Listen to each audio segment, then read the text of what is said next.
Salut à tous, j'espère que vous allez bien. On se retrouve aujourd'hui pour un petit tuto et aujourd'hui on va démonter une canne donc pour se retrouver avec le blanc à nu. J'ai ma canne verticale ici, donc une IMM WS 68MX de chez Rain Shadow. Voilà, c'est un blanc dont je suis vraiment sûr et certain qui ne quittera jamais mon fagot parce que c'est vraiment un sacré blanc pour pêcher le cendre vertical. Mais voilà, ça fait 4 ans que je l'ai monté et j'ai envie de changer les couleurs de ligature, j'ai envie de changer les mousses, j'ai envie de mettre du carbone à la place. Je vais garder par contre la même spé, donc qui est montée en casting spirale. Donc ça, j'ai déjà tout reporté les mesures parce que je me souvenais plus des mesures à l'époque que j'avais utilisées puisque la spé me convient bien. Donc on va maintenant démonter le blanc et je vais vous montrer comment ça se passe. Avant d'attaquer le démontage, je vais vous parler d'une ou deux choses. Voilà, donc première chose, c'est quand même nettement plus délicat de démonter une canne que de la monter. On risque plus de faire de fausses manips. On va se servir de lame pour couper la colle, couper les ligatures, etc. Donc on a vite fait d'abîmer le blanc. Donc si on fait attention, il n'y a pas de souci, mais il faut quand même savoir que c'est assez délicat. Ensuite, quand on démonte une canne, on espère surtout récupérer le blanc, avant tout, c'est surtout l'objectif. Les anneaux en général, ça pose pas de souci non plus. Par contre, tout ce qui est EVA en général, c'est cuit. Les portes moulinées, pas forcément. Ça va dépendre de plusieurs paramètres, ça va dépendre de ce que vous avez mis en dessous pour le caler, ça va dépendre de la colle que vous avez utilisée. Si vous avez utilisé une colle structurale type Tough Glue, ça va être très compliqué et il va falloir jouer plutôt de la Dremel pour couper le porte-moulinet pour récupérer le blanc, mais le porte-moulinet sera cuit. Là ici j'ai utilisé de l'époxy 5 minutes, c'est la colle que j'utilise tout le temps, voilà, j'ai l'habitude avec cette colle là, j'aime bien travailler vite, donc je colle vite les éléments, je monte vite mes cannes. C'est une colle qui m'a jamais fait défaut, surtout sur des petits grammages comme ça, des petites puissances, donc là il n'y a pas de souci. Et en général avec cette colle là, ça se défait assez bien, donc j'espère récupérer le porte-moulinet. Pour ce qui est des bagues, ça peut se récupérer aussi. Ici, c'est des bagues en plastique, mais c'est des bagues dorées, donc je ne sais pas comment elles vont se comporter, elles risquent d'être rayées, etc. Donc ça, je verrai bien, c'est pareil. On va commencer par les anneaux. Donc pour ce faire, je vais me servir de deux outils principalement, donc d'un scalpel ou un cutter ou ce que vous avez, une lame neuve qui coupe très bien, et un sèche-cheveux pour ramollir le vernis. Donc on va se servir du sèche-cheveux pour décoller, pour ramollir les époxys aussi. Donc la chaleur va ramollir les vernis et les époxys. Le but c'est de ne pas cramer le blanc, donc c'est pour ça que je me sers d'un sèche-cheveux.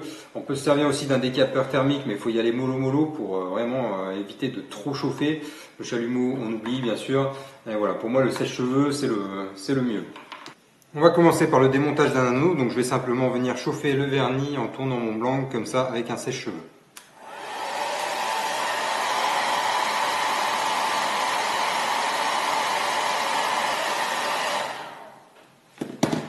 Voilà, j'ai bien ramolli mon vernis en le chauffant avec le sèche-cheveux, donc je vais venir maintenant simplement couper les ligatures avec mon scalpel, ici, par-dessus la patte de l'anneau. Pas ici, voilà, vraiment sur la patte de l'anneau, comme ça, si je dérape, si ça m'échappe, je vais venir bloquer dans l'anneau, donc je vais pas risquer de mettre un coup dans le blanc. Et puis j'ai la patte en métal en dessous qui m'empêche d'attaquer le blanc. Si je le fais ici, je risque d'attaquer le blanc. Voilà, donc on va commencer ici. Donc on y va délicatement, donc je vais essayer de filmer en même temps, mais ça va pas être facile, je vais me mettre debout pour qu'on voit bien la caméra. Donc voilà, je pose ma lame et je viens couper sur la patte de l'anneau. Simplement comme ça, hop. Voilà, donc là on voit apparaître en dessous l'anneau. Et donc là normalement, encore un petit peu peut-être sur le devant.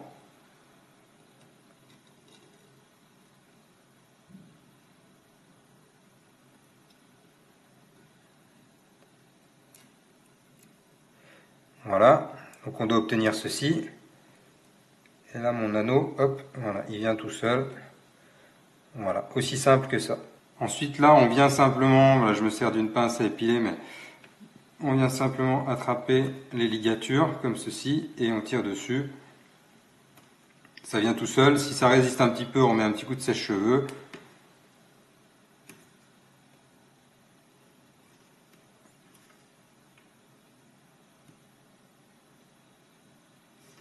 Là, il faut attraper le bout du fil.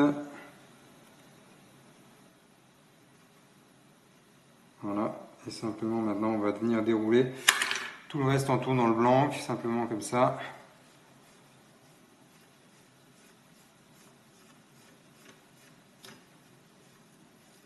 Voilà.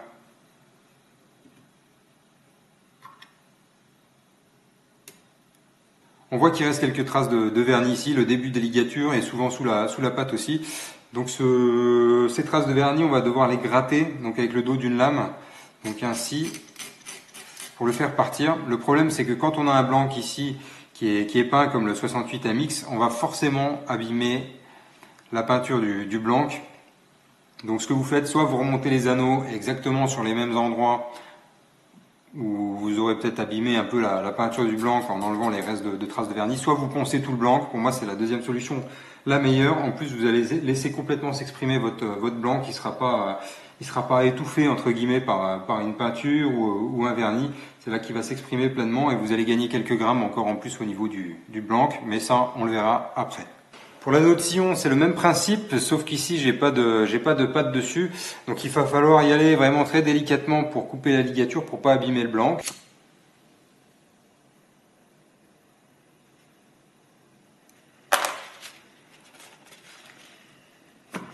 Voilà. Donc là, on n'a rien abîmé, notre anneau, il est intact. Et le sillon aussi, donc c'est parfait. Il reste juste un tout petit bout de fibre ici, mais ça c'est pas grave, on va l'enlever en grattant après. Voilà, il s'enlève déjà tout seul. On attaque maintenant la partie la plus délicate selon moi, c'est décoller le porte-moulinet. On va bien le chauffer, vraiment bien comme il faut avec le sèche-cheveux dans un premier temps. Et ensuite je vais essayer de décoller les bagues ici avec un petit tournevis fin ou la lame du scalpel. Si j'arrive pas à récupérer les bagues, c'est pas très grave. J'aimerais par contre vraiment récupérer le porte-moulinet, on va voir si j'y arrive. Puisque je vais m'en servir pour remonter la canne, je vais reprendre le même, je vais juste le repeindre pour changer le style de la canne. Alors, je vais essayer de venir décoller ma bague, mais elle est vraiment bien jointive.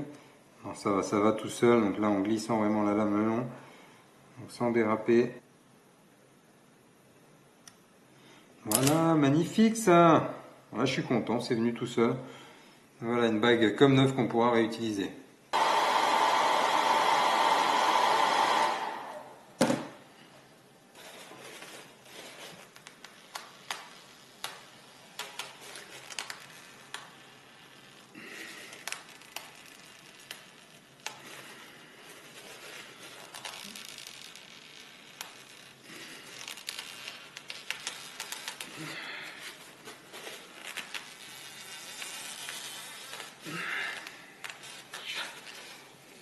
Ah, ça colle bien quand même. Hop là.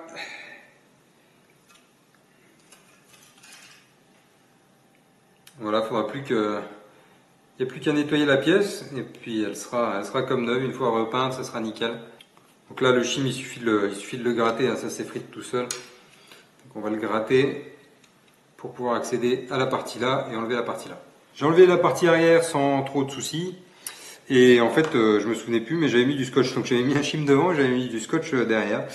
Voilà, donc là après le scotch, il suffit de le... Ça tenait quand même bien aussi, hein. Je n'ai pas filmé le démontage, mais avec le scotch ça va bien aussi. Pour le VA c'est pareil. On va bien la chauffer et puis on va essayer de la tirer. Sinon, ce qu'on fait, c'est qu'on la coupe, on l'ouvre en deux et puis elle s'en va toute seule. Voilà, j'ai terminé le démontage du blanc, donc j'ai procédé de la même façon pour toutes les parties de la poignée. Donc voilà, je suis assez content du résultat, j'ai pas abîmé le blanc, donc ça c'est déjà une bonne chose.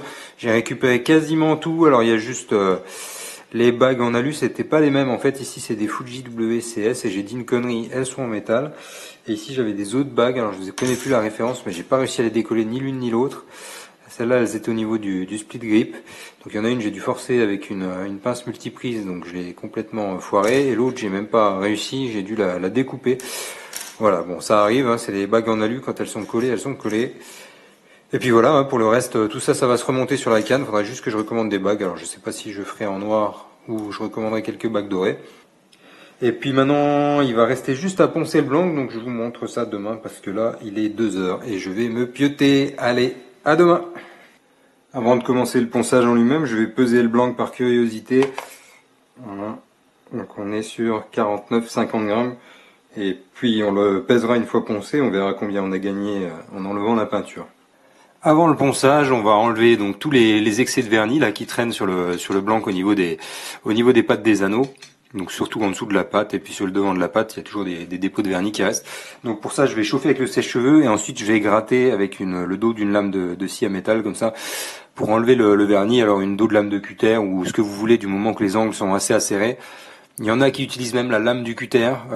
Moi je déconseille quand même. Ça peut vraiment abîmer le blanc. Même si on est bien perpendiculaire, faut vraiment être méticuleux. Donc là avec une lame avec des bons angles droits, mais sans tranchant, on arrive bien à le nettoyer. Allez, on va commencer à chauffer.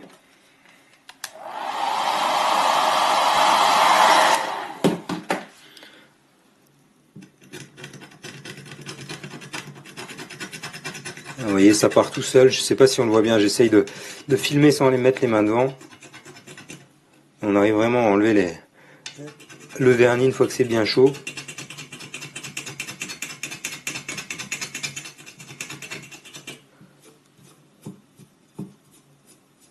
J'ai enlevé les excès de vernis, là, les gros dépôts de vernis au niveau de la pâte de l'anneau. On va faire comme ça avec tous les emplacements où il y avait des pâtes d'anneau, où il y a des excès de vernis. Et puis ensuite, on attaquera le ponçage du blanc en lui-même. On va passer maintenant au ponçage. Donc pour le ponçage du blanc, il existe deux techniques. Donc une première technique mécanique où on va venir gratter avec le dos d'une lame de cutter ou ici le dos d'une lame de scie à métaux le blanc dans le sens de la longueur pour enlever vraiment le plus gros du vernis et de la peinture. Et ensuite on va venir poncer au grain très fin, un grain 600 dans un premier temps et un grain 1000 ensuite à l'eau pour venir récupérer le carbone brut.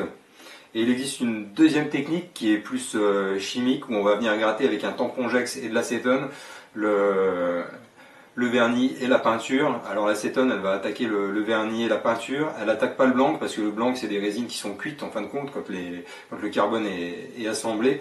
Donc il n'y a pas de risque d'abîmer le blanc. Moi je préfère utiliser la technique mécanique, voilà, c'est la technique avec laquelle j'ai l'habitude de travailler. Ça fait un peu plus de cochonnerie, mais on va dire que c'est plus écolo. Voilà. Allez, on attaque. Alors on va attaquer ici sur une partie qui est propre du blanc, qui n'a pas de reste de vernis, etc. C'est vraiment que de la peinture. Donc ce que je fais, c'est que je viens avec ma lame et je viens gratter. Voilà, et on entend, ça attaque la peinture et le vernis. Voilà, donc j'espère qu'on va bien voir, parce que c'est pas facile de filmer les petits détails. Donc j'enlève des petits copeaux là, voilà, on voit vraiment que j'enlève des copeaux. Donc je vous montre ça sur un petit morceau ici, une petite partie du blanc. Donc on attaque vraiment avec l'angle ici d'une dos de lame de scie à métaux. Le carbone c'est un matériau très dur, donc vous allez attaquer le vernis, la peinture, mais pas le carbone.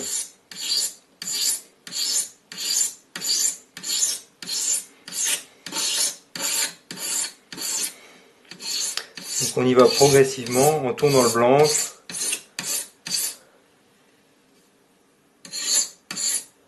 Là on voit qu'on voit le carbone déjà apparaître. Ça sert à rien de mettre une trop grosse pression sur la lame. Hein.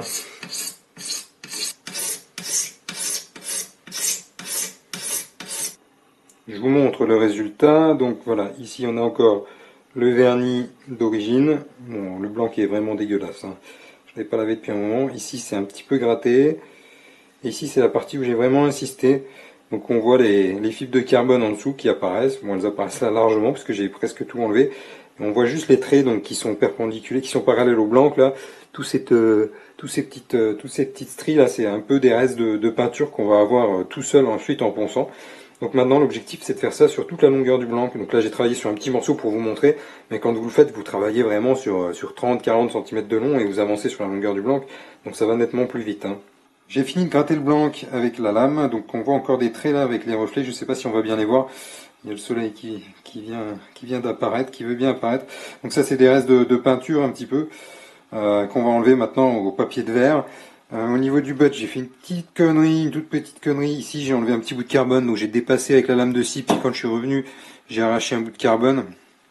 Donc il faut faire attention au niveau des extrémités, c'est pas très grave, hein, il y aura le butt collé dessus. Et puis ça, c'est la quantité de peinture et de vernis qu'on a déjà enlevé. Donc on voit quand même que sur un blanc d'1,85 m, là, un blanc assez fin, il y a quand même déjà une belle quantité. On pèsera le blanc à la fin, on verra combien on a enlevé de matière au total. Et maintenant, on va les poncer, donc le blanc à l'eau, je vais aller faire ça dehors. Alors ça caille et il pleut, mais là j'en profite, il y a une petite accalmie, parce que ça fait pas mal de salissure. Donc avec un papier de verre grain fin, un grain 1000, ici, vous trouvez ça dans les magasins de bricolage, ou alors magasins de voitures, celui-là j'ai trouvé chez Noroto, voilà, pour pas les citer, papier à carrosserie. Voilà, donc là pour poncer le papier de verre, de l'eau, on fait tremper un petit peu, et puis on va poncer le blanc avec ça. Donc dans le sens de la longueur, simplement.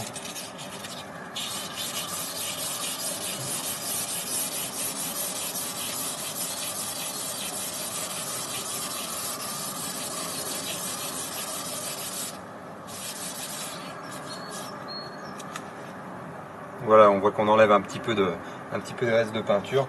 Et puis après, on va regarder avec les reflets du soleil qu'on ait bien enlevé tous les petites traces de vernis et de peinture qui restent. Je viens de finir le ponçage, voilà, donc j'ai enlevé tous les restes de petites traces qui restaient après le passage avec le dos de la lame. Ça ne m'a pas pris longtemps, là par contre ça m'a pris juste 10 minutes, donc c'était vite fait. De toute façon j'avais presque tout enlevé avant. Et puis on va pouvoir peser le blanc maintenant pour voir combien on a enlevé au total de vernis et de peinture. 44 grammes, donc on a gagné à peu près 5 grammes, 5-6 grammes. Bon, c'est pas une balance de précision, mais on a gagné à peu près 5 grammes. Voilà, c'est fini pour ce petit tuto démontage de canne. J'espère que ça vous aura plu, que ça vous aura été utile. Vous étiez nombreux à poser des questions sur le démontage. Donc voilà, rien de compliqué. Le plus dur, c'est vraiment d'enlever les éléments sans les abîmer.